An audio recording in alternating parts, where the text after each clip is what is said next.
What's up, everybody? Welcome back to the channel. My name's Kyle Pancis. If it's your first time tuning in, please be sure to smash that subscribe button. If not, thanks for your continued support. Today we're doing a quick update on the Saab 9.5 before we dig into this vehicle. Last episode on this car, if you haven't watched it, I'll link it right above.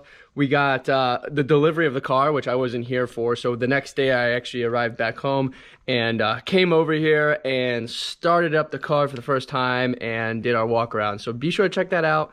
Some revealing information in there. But in today's video, we're gonna hop into all of the engine codes. We have a traction control light, and we're gonna just explain everything that's going on and figure out how we're gonna fix everything. So let's hop into this.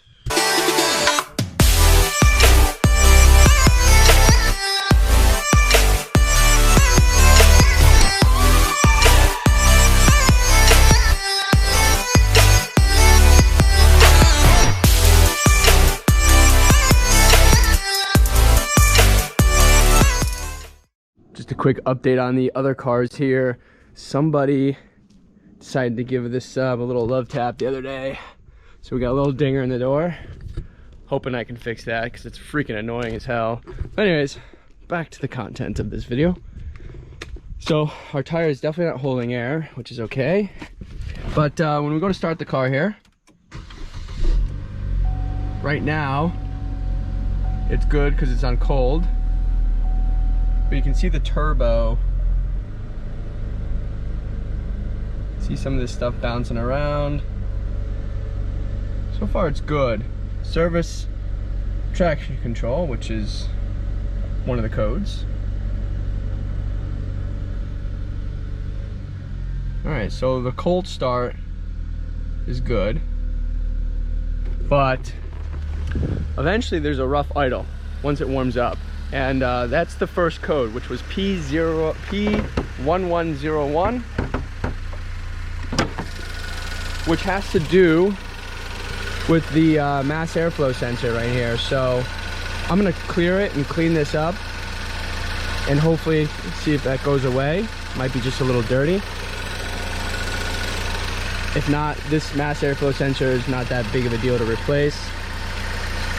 We also know that this whole thing here is pushed back a couple inches, so maybe there's a crack in the intercooler. Maybe one of the hoses isn't on properly. So we got to go into taking care of that. That can lead to a problem here.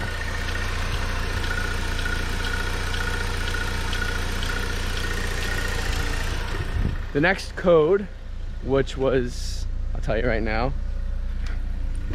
the next code, which was the traction control light, has to do, I'll tell you what the code is right now, is C0196, I believe it was. That has to do with the yaw sensor, which sits actually like right underneath where I'm sitting. And that is a sensor that connects to the stability system, traction control, ABS, and it kind of communicates to the car the angle of the vehicle, right? So if your car is like, I don't know, flipping upside down or something, it can try to prevent it through the traction control system. So that could have actually been triggered from the battery short that we had. So I'm hoping with a clear of the system that a lot of this stuff will remain away.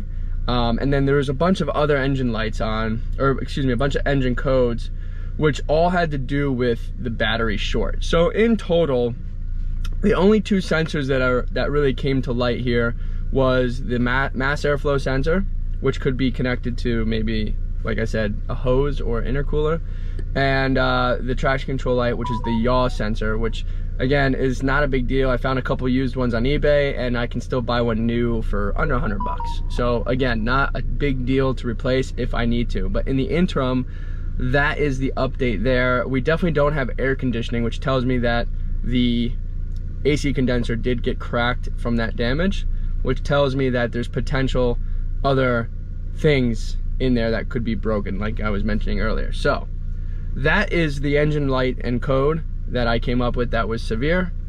Not a big deal.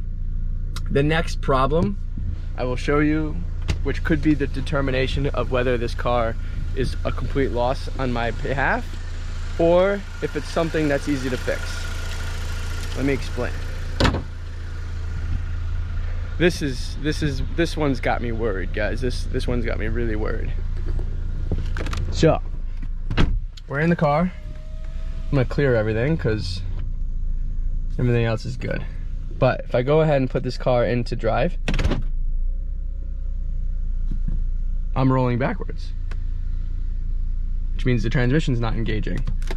But if I give the car a little gas, it kicks in. And then it works perfectly. So, you can see that kicking, right?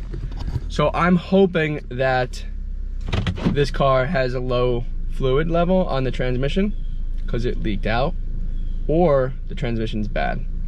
So today, what I'm gonna do is take apart that front end and inspect everything in the next video and top off the trans fluid and hope that that problem goes away. If that problem doesn't go away, then this whole project is a disaster.